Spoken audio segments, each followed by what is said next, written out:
लोक जनशक्ति पार्टी के अध्यक्ष चिराग पासवान, कोरोना की दूसरी लहर में चिराग बिहार से दूर हैं। विधानसभा चुनाव के दौरान चिराग ने नीतीश कुमार की नाक में दम कर रखा था, लेकिन जब चुनाव के नतीजे आए तो उनकी पार्टी केवल एक सीट पर सिमट गई। एक विधायक विधानसभा पहुंचे, लेकिन उस विधायक को भी नीतीश कुमार ने यानी जनता दल यूनाइटेड ने अपने पाले में कर लिया। इस वक्त चिराग पासवान चर्चा में नहीं है, लेकिन एक नए समीकरण की चर्चा बिहार में हो रही है। लगातार यह कयास लगाए जा रहे हैं कि चिराग पासवान बिहार की राजनीति में दमदार तरीके से वापसी करने वाले हैं और इस बार उनका गठजोड़ जो है वो प्रशांत किशोर के साथ होने जा रहा है। प्रशांत किशोर को तो आप भूले नहीं होंगे, वही प्रशांत किशोर जो कभी महागठबंधन के रणनीतिकार रहे थे बिहार में 2015 के विधानसभा चुनाव में, और उसके पहले प्रधानमंत्री नरेंद्र मोदी यानी बीजेपी के लिए आम चुनावों में 2014 में उन्होंने चुनावी रणनीतिकार की भूमिका निभाई थी। वही प्रशांत किशोर जिनकी राजनीतिक पारी की शुरुआत नीतीश कुमार ने अपनी पार्टी से कराई थी और उनको जेडीयू का राष्ट्रीय उपाध्यक्ष बना दिया था। वही प्रशांत किशोर जो बाद में ममता बनर्जी के लिए इस साल विधानसभा चुनाव में पश्चिम बंगाल के अंदर बीजेपी के सामने दीवार की तरह खड़े दिखे। ममता बनर्जी की जीत हुई और अब जीत के बाद प्रशांत किशोर ने यह कह दिया कि वह आगे किसी के लिए चुनावी रणनीति बनाने का काम नहीं करेंगे। तो क्या प्रशांत किशोर अब कुछ नया करने वाले हैं? यह सवाल भी उठा था। उन्होंने संकेत दिया था कि वो नया करने वाले हैं। देखिए, बिहार से आते हैं प्रशांत किशोर, ये भी आपको पता है, और बिहार उनकी कमजोरी रही है। प्रशांत किशोर भले ही राष्ट्रीय स्तर की राजनीति पर नजर रखते हों, प्रधानमंत्री नरेंद्र मोदी से लेकर के तमाम लोगों के ऊपर जब तंज कसना होता है तो वो ट्विटर के जरिए हमला भी बोलते हैं, लेकिन प्रशांत किशोर का मोह बिहार की राजनीति से है और यही वजह है कि उन्होंने बिहार की बात बिहार की करने की शुरुआत की थी। हालांकि अभियान उनका बीच में रुक गया था। प्रशांत किशोर ने जब जनता दल यूनाइटेड को अलविदा कहा था या उनको पार्टी ने निकाल दिया था, दोनों बातों में से जो आप मान लीजिए, हालांकि तकनीकी पक्ष ये है कि प्रशांत किशोर को जनता दल यूनाइटेड ने बाहर का रास्ता दिखाया था, तो वो प्रशांत किशोर ने सामने आकर कहा था कि हम बिहार में एक संगठन खड़ा कर रहे हैं और भविष्य में राजनीतिक पार्टी भी बनाएंगे। तो क्या अब वो वक्त आ गया है कि प्रशांत किशोर बिहार में अपनी कोई राजनीतिक पार्टी बनाने जा रहे हैं? दरअसल ये सवाल इसलिए पैदा होता है कि प्रशांत किशोर और चिराग पासवान की साथ साथ वाली चर्चा इन दिनों बिहार के सियासी गलियारे में खूब हो रही है।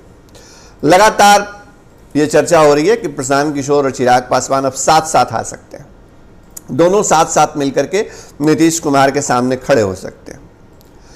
ऐसा नहीं है कि इस खबर को लेकर के पक्के तौर पे हम कुछ कह सकते हैं, लेकिन एक संभावना तो दिखती है कि नीतीश कुमार को लेकर के जिस तरह का रुख या रवैया चिराग पासवान अपना करके रखे हुए हैं, उसी तरह का लगभग प्रशांत किशोर का भी रवैया है। दोनों के दुश्मन नंबर 1 बिहार में नीतीश कुमार हैं। तो जब दुश्मन का दुश्मन जो होता है वो कई बार दोस्त हो जाता है, और सियासत में ये बात बड़ी पक्की तौर पे कही जाती है। इसका मतलब ये कि क्या चिराग पासवान वाकई प्रशांत किशोर या प्रशांत किशोर चिराग पासवान के साथ मिलकर के बिहार में कोई गुल खिलाने वाले हैं? ये संभावना इसलिए भी बढ़ जाती है क्योंकि तेजस्वी यादव को लेकर के प्रशांत किशोर बहुत सहज नहीं है, और ना ही चिराग पासवान अब तक तेजस्वी यादव के साथ राजनीति करने की सोच रहे हैं या उन्होंने ऐसा मन में कहीं सोचा है।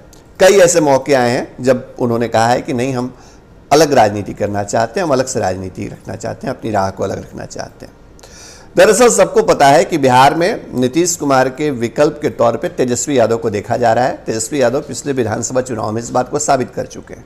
लेकिन अगर चिराग पासवान और प्रशांत किशोर को कहीं बिहार में अपने वजूद को खड़ा करना है तो वो काम तेजस्वी यादव के साथ जाकर के नहीं हो सकता है। नीतीश कुमार से के विरोध के तौर पे हो सकता है और तेजस्वी यादव से दूरी के तौर पे उसको खड़ा किया जा सकता है। तो इसी रणनीति के हिस्से के तौर पर दोनों नेताओं मतलब प्रशांत किशोर और चिराग पासवान की नजदीकियों की चर्चा हो रही है। हमको नहीं पता कि बिहार की राजनीति में आगे ऐसा क्या होने वाला है, लेकिन एक बात जरूर है कि चिराग पासवान जेडीयू या नीतीश कुमार के मारे हुए हैं, और जिस तरह एक उनके विधायक थे उनको भी तोड़ करके जेडीयू अपने साथ ले आई, उसके बाद चिराग पासवान ये सोच रहे हैं कि कैसे नीतीश कुमार पे पलटवार किया जाए। प्रशांत किशोर ने अलग पॉलिटिकल स्टैंड जो लिया सीए और एनआरसी के मसले पर, उसके बाद नीतीश कुमार का जो रुख रहा और जैसे उनको पार्टी से बेदखल किया गया, कभी भी प्रशांत किशोर इस बात को भूल नहीं सकते हैं। तो जाहिर तौर पे वो भी इंतजार कर रहे हैं कि नीतीश कुमार पे कैसे पलटवार किया जाए। तो क्या बिहार में अब पश्चिम बंगाल के बाद सियासी खेल शुरू होने वाला है? क्या बिहार में खेला होने वाला है? और ये खेला प्रशांत किशोर शुरुआती तौर पे चिराग पासवान के साथ मिलकर करने वाले हैं? ये एक बड़ा सवाल है, क्योंकि चिराग पासवान से प्रशांत किशोर को बहुत कोई गुरेज नहीं हो सकता है और चिराग भी प्रशांत के साथ कंफर्टेबल दिख जाए तो कोई अचरज नहीं होगा। बिहार की सियासत से तमाम अंदर की खबरें आपके लिए हम लाते रहेंगे, क्योंकि हम फर्स्ट बिहार हैं। हमारी खबर आपको कैसी लगी जरूर बताइएगा, कमेंट बॉक्स में लिखकर बताइए और आप हमारे चैनल को सब्सक्राइब भी कर सकते हैं। नमस्कार।